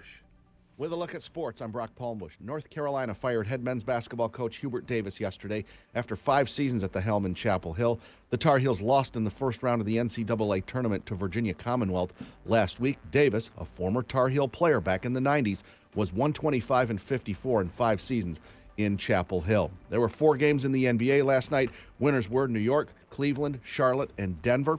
In the NHL, there were 15 games played. Winners included Montreal, Toronto, St. Louis, and Colorado. In Major League Baseball, the Chicago Cubs gave star outfielder Pete Crow Armstrong a 6-year contract extension worth $115 million yesterday. He's now locked into the Cubs through the 2032 season. And former Super Bowl MVP Joe Flacco has agreed to a 1-year deal to return to the Cincinnati Bengals to back up Joe Burrow at quarterback. That's a look at sports. Back to you, Steve. $115 million. I'll take that extension. Heck, Yep. I'll do it for 10%. Yeah, and he's only 24 years old, Pete Crow Armstrong. Terrific player. Good Lord, that's a lot of money. Yep. All right, thank you, Brock. I'm going to give a shout out to Delta Airlines for doing the right thing, right? Delta has taken away the perks from Congress. I didn't even know this existed, but Delta Airlines punishing Congress. The airline has temporarily yanked its special congressional desk service. I didn't even know this was a thing. You probably didn't either. Apparently, if you're a member of Congress, you got your little pin, you get special concierge service. Well, not anymore. Here's what was said. Due to the impact on resources from the longstanding government shutdown, Delta will temporarily suspend specialty services to members of Congress flying Delta. Oh, they get to stand in line with everybody else. Shouldn't they anyway? Yeah, am I the only one that thinks this? Shouldn't they anyway? You got elected, so what? You get special service, concierge service? I reject that on its face. If you'd like to send us an email here, you can get to me and Ivy, and anybody on the team. SteveGruber.com, SteveGruber.com. Send us an email. What do you want to talk about? You got a big story in your neck of the woods? We want to hear about it so we can cover it here on the program. SteveGruber.com. Send me an email. I look forward to seeing what you have to say across this great country of ours. I'll take a break. The third hour is still ahead here. This is The Steve Gruber Show.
From the heart of America, where hard work, freedom, and faith still define who we are. From the farms to the factories, from small towns to city streets, this is the fight for the soul of our nation. We're watching Democrats attack democracy. Do not be fooled. The strength, the grit, the greatness of the American spirit, all right here. The left wanted power, not peace, but there's a resistance rising. A generation saying enough, enough. We've tried it their way, and it failed. The Steve Gruber Show with your host, Steve Gruber, starts right now. All right, and welcome back to it as we continue another big hour here of the program, fighting for you from the foxhole of freedom. This is the Steve Gruber Show. And here are three big things you need to know this hour. Number one, Michigan's Attorney General Dana Nessel is opposing an illegal alien detention center in southeast Michigan. This is the new thing for Democrats. Oppose using empty facilities that will generate income, whatever. Number two, Michigan Democrats vote against a bill to deport illegal aliens who commit fraud. Sounds more like the same, doesn't it? And number three, I've been warning Democrats for a while now, don't take a victory lap in March. Oil prices down to $86 today, $86. And by the way, that should mean that gas should only be 50 cents higher than it was before the Iran conflict began. But it's more than $1 higher. Why? Price gouging. Look, for every $10 of increase in the price of a barrel of oil, it reflects about 25 cents a gallon in gas. $10 equals 25 cents. Right now, we're up about $20 because it was about 67, 68 into about 70. So it's about $20 a barrel more expensive today. It's been in the mid-90s. Now it's dropped below 90. You should see gas prices coming down, but I wouldn't bank on it quite yet. But like I said, Democrats, do not take a victory lap quite yet. If you don't believe me, do you believe CNN? Here they are. How are voters feeling about Democrats right now? Yeah, I mean, Democrats in the minds of the American public are lower than the Dead Sea. What are we talking about here? Well, let's take a look. The net approval rating for Democrats in Congress, you said it, Kate Baldwin, the lowest ever. Look at this. Overall, they are 55 points underwater. Their approval rating is south of 20%. It's even worse when you look at independents. Look at this. Negative 61 points. That means that their approval rating is 61 points lower than their disapproval rating. Quinnipiac has been polling this question for the better part of the 21st century. They have never found Democrats, at least those in Congress, in worse shape than they are right now. I wonder what that has to do with the DHS shutdown, open borders, war on children. And when I'm talking about that, I'm talking about, allowing the mutilation of children in pursuit of transgenderism. And here's the most absurd thing you're going to hear today. That what I'm going to share with you here is the most absurd thing you're going to hear today. In the Maryland State House, a Republican woman steps up to the microphone to discuss tampons. Tampons. Because in the Democrat Maryland House, they're advancing a bill so that tampons will be in every public restroom, male and female. Male and female. Because nobody needs a tampon more than a dude in the boys' bathroom. I mean, it is so absurd. So there's some language here that she was confused about. And so she decided to ask her Democrat colleague, well, what does this mean? Listen. Menstrual hygiene products means appropriately sized tampons. What are appropriately sized tampons? I've never heard of such a thing. What do you consider appropriate? It just means that tampons are offered. There's no specific size. Well, apparently there's 4 different sizes, so which one would you like them to use? Just a regular sized tampon in the bathroom. Okay, maybe it should say that and not appropriately sized tampon. Now, is this going in all bathrooms, men's and women's? Yes. How about the Ravens Stadium? If it is a state-owned building, then yes, it would go in. It's a public building. Oriole Park? Well, if it applies to the Raven Stadium, it would also apply to Orioles Park. I guess Pimlico. Good Lord. So you're going to have the appropriate size tampon. I've never heard of such a thing, says the woman who has obviously used feminine hygiene products. Yeah, I'll bet there'll be a big hit at the NFL stadium for the Ravens. A big hit for the Major League Baseball Orioles. Right, because the guys flooding into the restroom to use the urinal at these places are going to be grabbing appropriately sized tampons. Like I said, it's the most ridiculous thing you're going to hear today. And was I wrong? No. So the culture wars, back to the Democrats being 61 points underwater with independents. Maybe that has something to do with it. Maybe these folks pushing for tampons in the men's room and the boys' room, maybe that kind of stupidity has something to do with it. I mean, there's not a Democrat that can look you straight in the face and give you a serious answer as to why you need tampons in the men's room. Not one. Not one. Keep the men out of the women's room and keep those that need a tampon out of the men's room. Okay, this is not hard stuff. This is really easy stuff, all right? All right, moving on to more important things. The DHS shutdown continues. One of those speaking out most favorably in support of keeping DHS defunded is Hakeem Jeffries, the Democrat leader in the House, the minority leader, right? But in 2015, when he was just a member of Congress, he had, well, let's say a different opinion. Here's what he said then. I thank the distinguished gentlelady from New York. We are here today to do a single job, and that should be to fund fully the Department of Homeland Security. Anything else is an abdication of our responsibility. Anything else is an act of legislative malpractice simply because of the inability of my friends on the other side of the aisle to satisfy the thirst of the extreme right-wing anti-immigration base of the party. And so we're playing political games at a time when the safety and the security of the American people is being threatened. Well, he's right about that. Except this time he's the one playing those political games.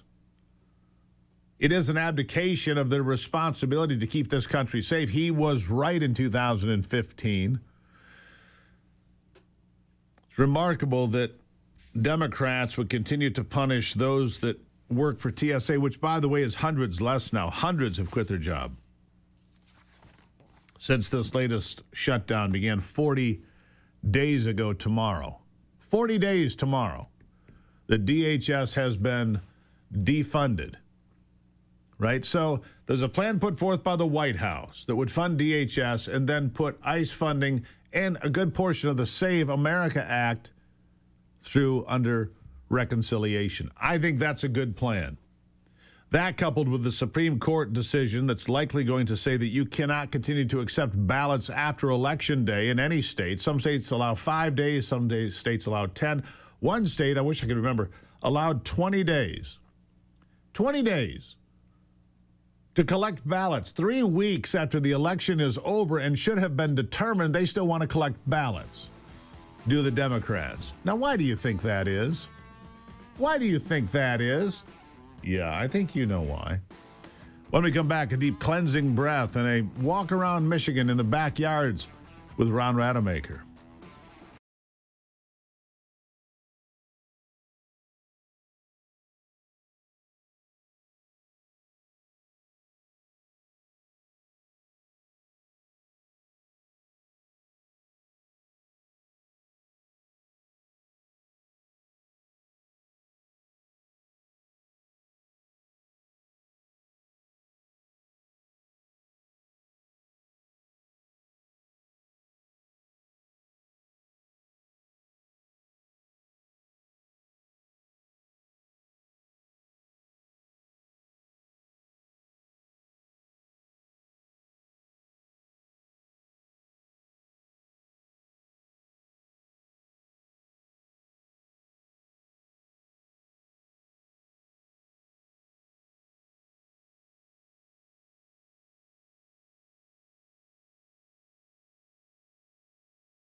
All right, let's dive right back into it now, shall we? Yes, we shall.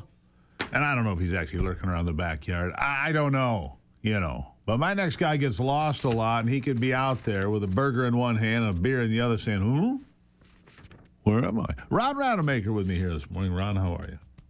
Steve, I'm doing just terrific. Yeah, those backyards. Been there, done that. Oh, yeah, I'm sure. Yeah, it does happen. Hey, am I right on this? MSU has UConn this week? They do, and I think MSU can win that game. Others not so sure, but look, it's a 2 seed and a 3 seed. Why not? Yeah, why not? Yeah. And Michigan's playing Alabama. Alabama shot the lights out with 19 3-pointers in the last game. So if Alabama's on fire, Michigan could be in trouble too. So, we'll see what happens. It's the Sweet 16. It's March Madness. Did I hear about some guy, I lost track, but there some guy had 13 threes the other day? I think that's right. Yeah. Man. Yeah, he had a good game.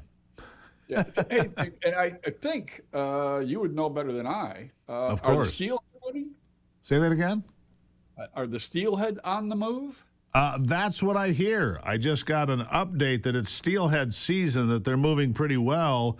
And so over the next few days, it's only going to get better. Nice big bit of rain would help and push them through, and boom. Merry Steelhead season. There's a little tributary just a couple of miles from here, and I go by there from time to time. And when the Steelhead are running, there'll be trucks parked all along the road, and guys go up there, and there were like 6 of them the other day. I thought, the Steelhead must be coming up out of Lake Michigan. Yeah. I'm old enough to remember when snagging was still legal, and I remember as a little kid, you'd go out in the garage, and there'd be these giant treble hooks with like a pound of lead on them. It's not legal anymore, of course, but that used to be the thing, and my dad had all the gear. All of it. And as quiet as it's kept, I know a few people who used to go up and they would spear them. So I don't think fun that's anymore. I can't do that. No, I'm sure that's all the fun stuff's been taken away. The fun stuff, the snagging them with a bowling ball with a hook on it. That was those were the days. That's basically what it was. Over there, here, catch. Yeah, it basically was a bowling ball with some hooks sticking out of it. You're exactly right. Yeah. Anyhow, yes, it is Steelhead season. We got a shout out for you from. I was at the Linden, the Luce Senior Center on Monday. Martin Schultz showed up. He's a regular listener. Hey, Martin, how you doing? He asked me to pass on to you that a little more Ivy on the program would be nice. Oh, good Lord! How many times do I have to hear that a day now? Yeah, and then now she's yelling from the back room, "Hey!" And I don't want to. I want to get this right. He said, and when she is on, please don't talk over her. I don't know what that means. Yeah, just let Ivy talk. I'll just sit here and be still. Just step aside. It could be the Ivy and Anthony show. Oh, well, yeah. So you got that. I got a cheer from the back room from that, too, I'm sure. Anyhow, what do you got? What's going? Enough of that. Enough. Now let's have some fun. There's so much going on. We're not going to get to all of these, but a shout out to Grosse Pointe Farms. They have their annual Vietnam Veterans Day welcome. They have their welcome home there, and a nice luncheon for the Vietnam veterans. Yeah. When I was a kid, I thought about this the other day, Ron, serious note. I saw a gentleman walk by me with a Vietnam veteran hat. You see those, right? He had to be close to 80. And I'm thinking, when I was a little kid, the Vietnam veterans were just kids in their 20s, man. Time has flown. Yeah, I myself am a Vietnam veteran, and time has flown. I don't think I knew that. I can't quite bring it the way I could back in those days.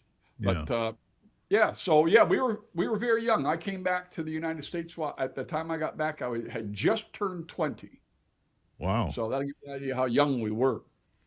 Yep, kids. So they're still having those. We're remembering everybody, and because and we still have lots of veterans. Veterans of all the campaigns and excursions as well. Excursions, ours was a conflict, but.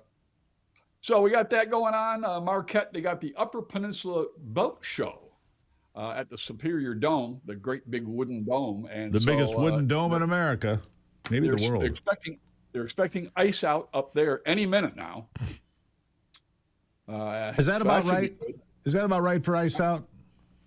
It should be just about right. Well, the next thing on the list here, Sault Ste. Marie, they're having the Freighter Festival, where they're opening up the locks on March 28th. So, and for those of you that are keeping score at home, and I know who you are, the Great Lakes froze to 58% this year, up. The average about 52% for ice on the Great Lakes this year. It was 58%. Lake Erie froze early, stayed frozen. My friends told me the ice fishing was great in Lake Erie this year, so there you go. The ice fishing was good all year, but they're ready now for the steelhead. They're ready to get out and get the boats out. So if you've always wanted to do it, they open the locks up and these freighters come going through at the very beginning of the shipping season, and you can stand right next to the lock there and watch these giant 1,000-foot Lakers go by. That's actually a pretty good time. That's interesting. What's going on up there? A free event for families. We're going to be talking about some getaways. Not quite there yet because it's not quite enough spring. But in Alpena, they're having a spring break event at the Great Lakes Heritage Center there, and that's a really cool place. If you've never been to that National Maritime Heritage Center, excellent indoor events. They have a great ride there you can get on, and it simulates you being on Lake Huron during a storm. So we don't recommend that one after lunch because that thing does pick and buck, and sometimes they'll even spray you with water to make it more real. That's a good going on now this weekend. So wait a second. They have your ship is about to sink ride. that is exactly it. This is the campsite all together now. I think it's the memorial for Gilligan's Island. Yeah, there you go. That's about the size of the boat that you get on in there, and they have lightning simulated and wind, and it's pretty cool. All right. Well, I'm going to leave it there for today. If you've got a ride simulation that'll make you throw your lunch, just get a hold of Ron at MichiganBackroads.com, MichiganBackroads.com, or any other festival or event you'd like highlighted, MichiganBackroads.com. Ron Rademacher, thank you as always. Thank you, Steve. I was not going to say throw your lunch. I was not going to be the one that said.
All right. Well, greatly appreciate you spending time with us today. Well, look, we'll get more Ivy. She's coming up in a few minutes, all right? Everybody relax. A whiskey mogul, the owner of Bacta Spirits, is offering a free $200 million college campus. Free $200 million campus, but there's a catch, all right? This is the guy that founded Whistle Pig Bourbon, right? Raj Bhatka, offering to gift the campus of a 185-year-old, now defunct Green Mountain Colleges in Pulteney, Vermont. He says it would cost $200 million to build. But he'll only offer it to a Catholic or Christian institution that shares his belief that a return to Western civilization is predicated on a spiritual revival. He's 50 years old. He founded Whistle Pig. And he says, I owe it all to Donald Trump, who fired him in the second season of The Apprentice. I got into the whiskey business by getting fired by the sitting president of the United States, he says. That's interesting. After a failed congressional run involving an elephant and a mariachi band, he found himself dead broke and alone on a rundown Vermont farm during the 2008 recession. He identified a gap in the American high-end whiskey market and founded Whistle Pig. And Whistlepig can be found just about anywhere now. He left Whistlepig in 2019, but with all that money, and he got a lot, he turned his attention to Green Mountain College. And he bought the place, right? It's beautiful, by the way. You look at the places, it's got mountains and trees and brick buildings. It's absolutely spectacular. And if someone wants to come in and turn that into a Catholic or Christian place of higher education, he's going to give it to you. He says there's a deeper, more fundamental need in this country, and that road goes back to our Christian roots. So says Batka. So there you have it. You can have your own college campus if you've got a game plan to run the place. All right? There you have it. I'll take a break and be back. It is the Steve Gruber Show.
All right, welcome back to it as we continue the conversation now.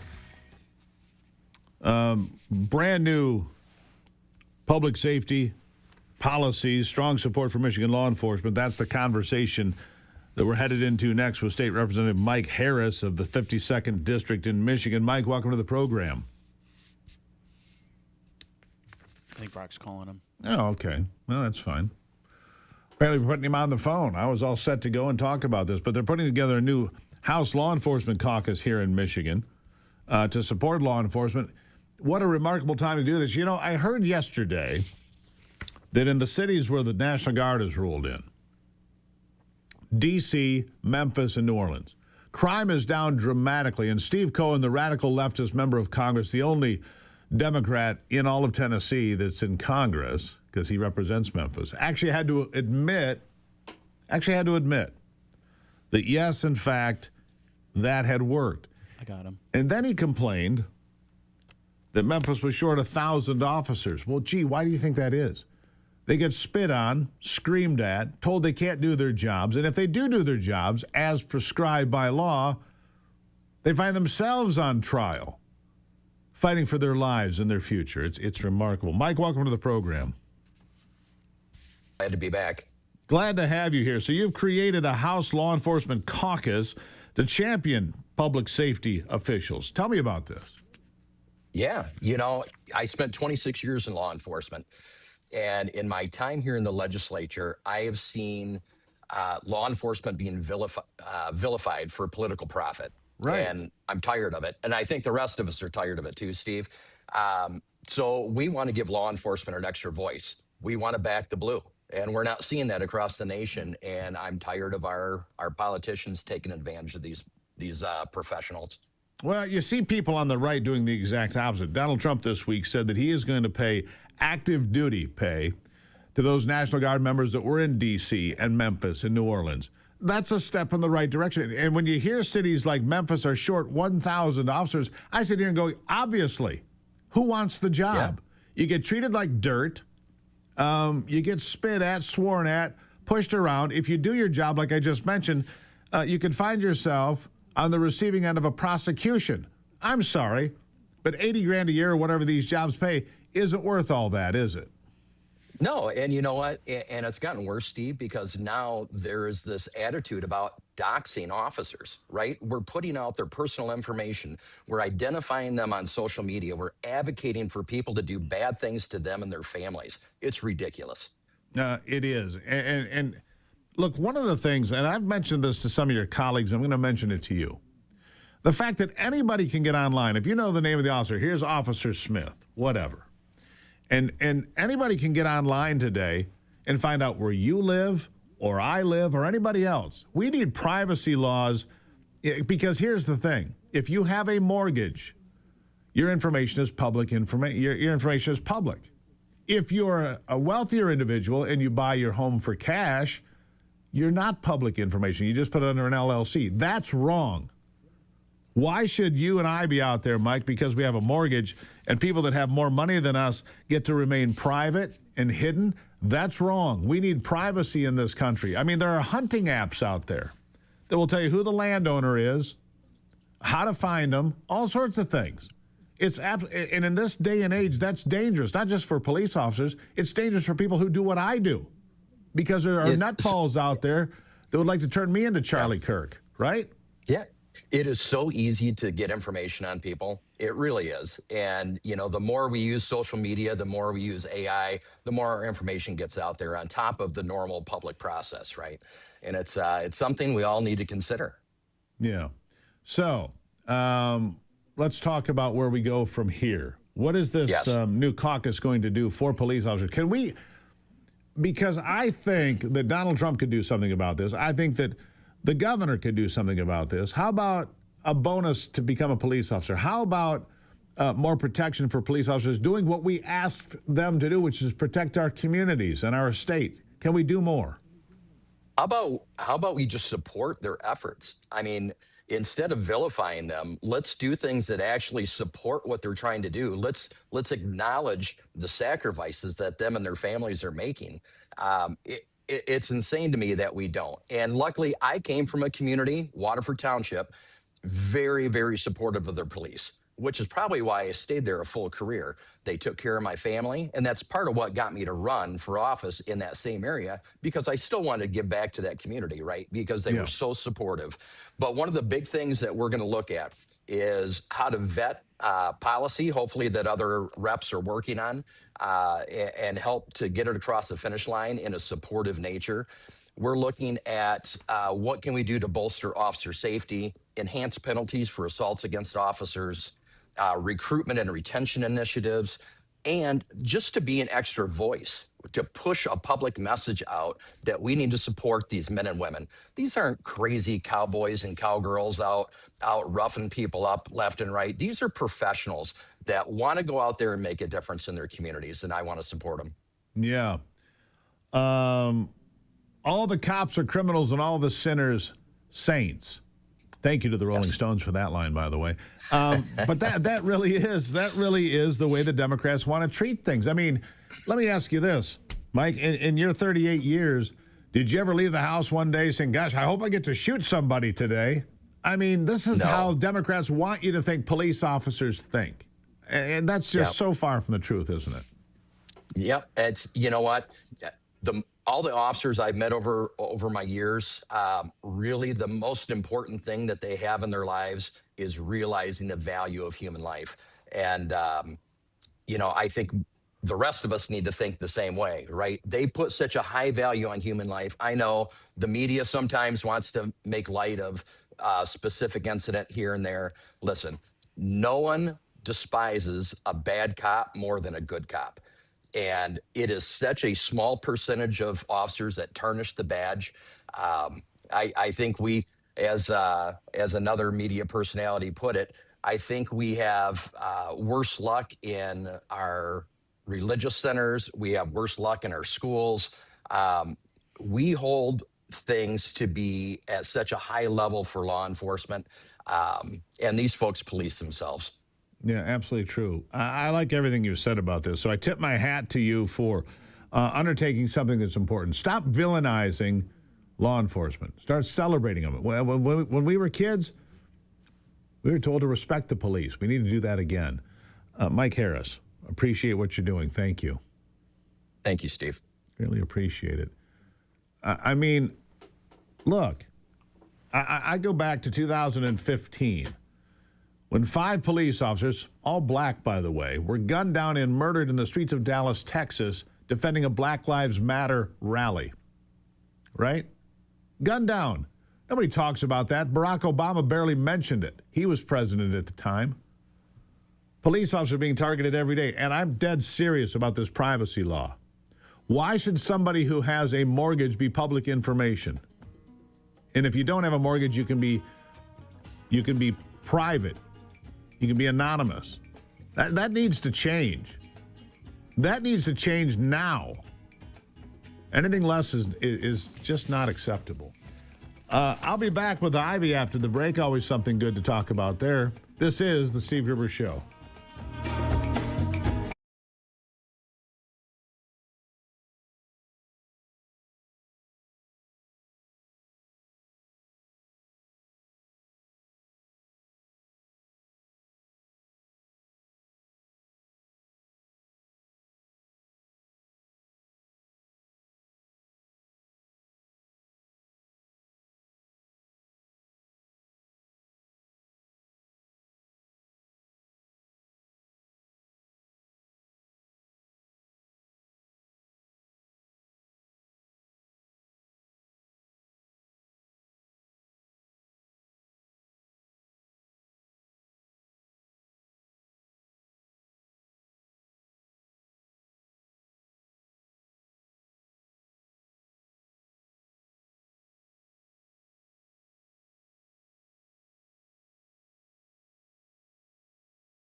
All right, back with it with Ivy rejoining the conversation. Ivy, good morning again. Good morning.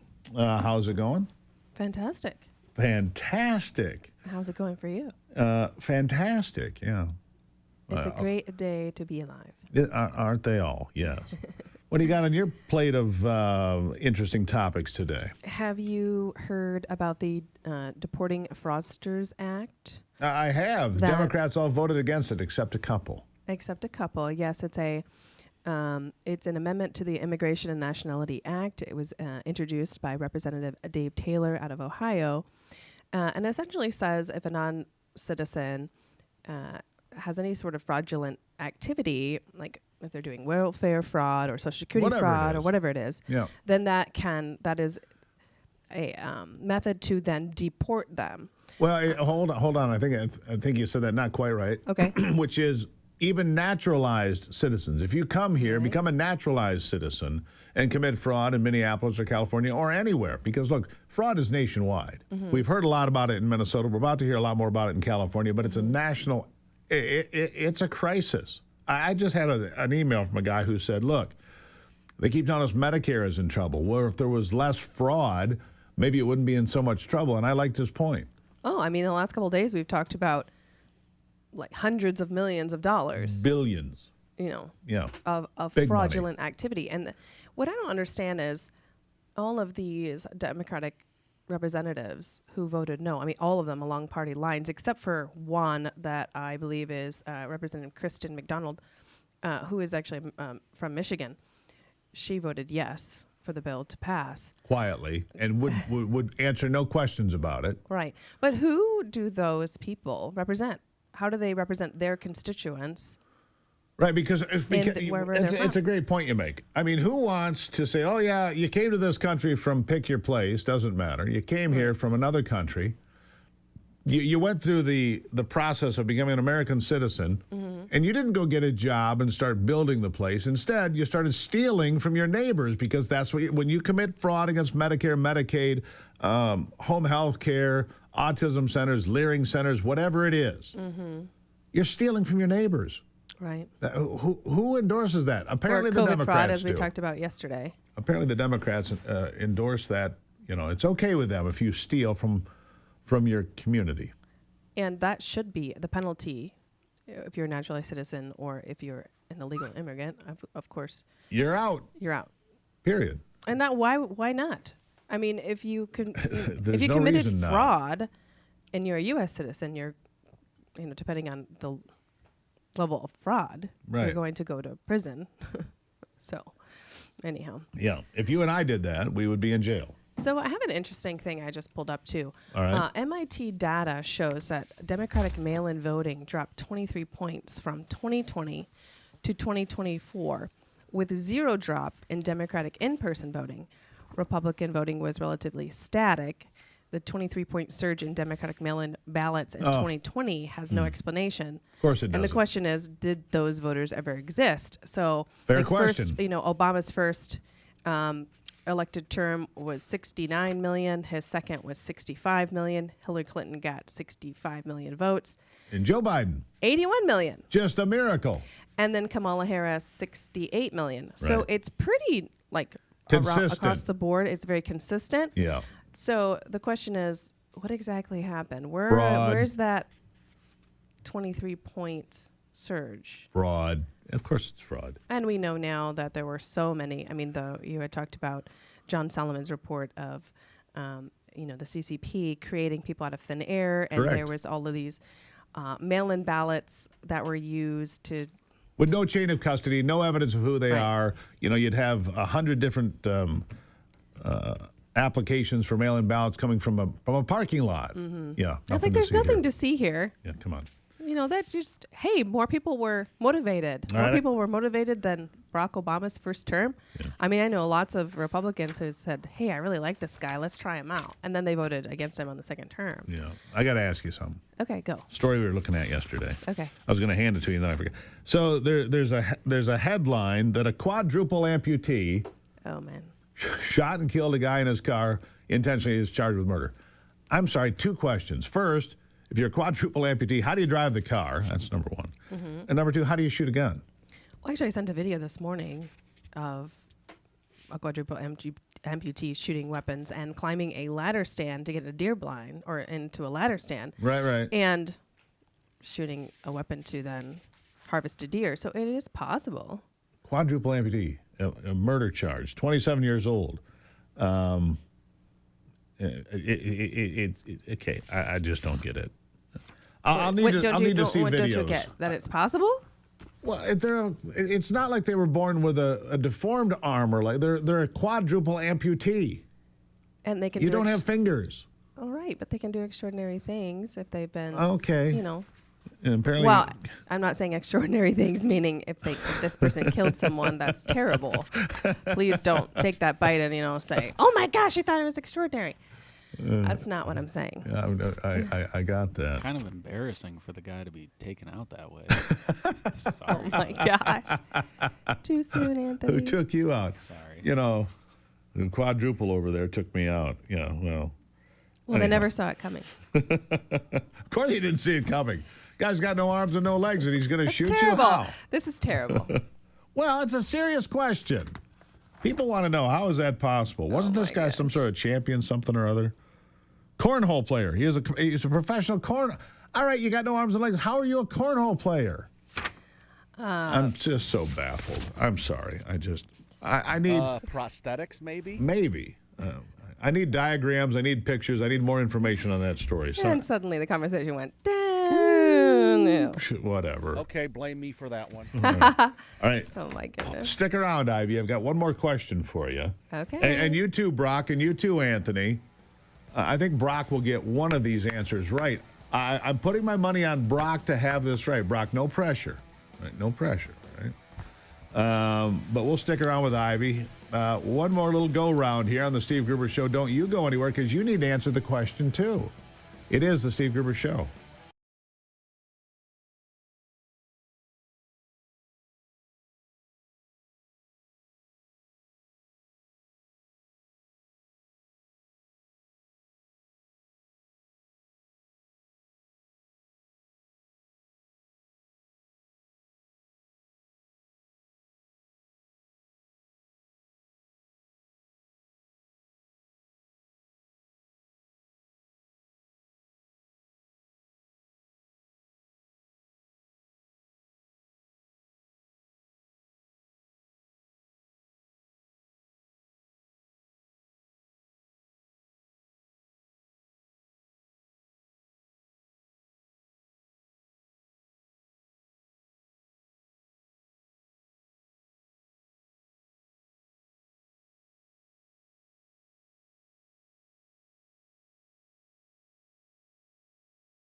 Have an afternoon show.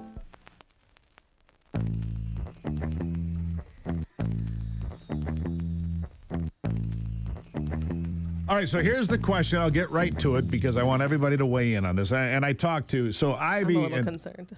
Well, no, you know the question. Ivy and Anthony have already heard the answer, so I want Brock to weigh in. The best value for a burger. The average American eats 60 burgers a year, by the way. Average American eats 60 hamburgers a year. When you look at the fast food chains, which one is the least expensive and which one is the most expensive? Now, I'm pretty sure Brock has the most expensive. That's why I was wagering on him. Brock, your answer for the most expensive burger in America. As far as fast food joints go, I will say Five Guys. Bingo! See, I see my money was on Brock, no question. He's exactly right. And so the way they figured this was the price per ounce of burger, all right? The cheapest was $1.66. Five Guys was $3.59. Double. So good, though. The price. It is good, but gosh darn it, it's so expensive. So But I creamy. haven't eaten there in years, even though you're right. Five Guys is excellent. All right, so what is the best bargain? Nobody's going to get this. The chain is out of tough. Texas. Yeah, exactly. It's tough because I didn't have any of those where any of the places that I've lived. So coming up with the answer was pretty difficult. So the best value starts is with the W. Whataburger. Yeah. Whataburger, which is in Texas. But the second best value is what? That everybody's heard of. Wendy's? McDonald's, number I was two. gonna say McDonald's, yeah. McDonald's, number two. And then there's, I don't know this. See, I don't know. I look at value and like I understand taste that. or Fair enough. And look, Five Guys, great, but it's expensive. Smash Burger is number three. I don't know what that is. Does anybody know what Smash Burger is? Yeah, I've heard of Smash Burger. You have, Anthony? I've heard of it. Never been there. All right, so I'll just give you a quick list here. So that's number three. Number four is Burger King. Number five is Wendy's. 6 is Culver's. Then it goes Shake Shack, Dairy Queen, Carl's Jr., and rounding out the top 10 for price, Jack in the Box.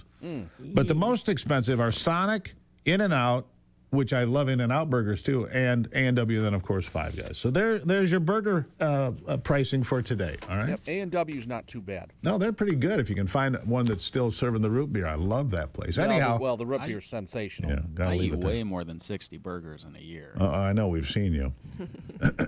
I got to cut back because I'm too fat myself. He'd eat 60 burgers in a day. Anyhow, fight the good fight, keep the faith. God bless America. I'm Steve Gruber. This is the Steve Gruber Show. Remember, only you can save America.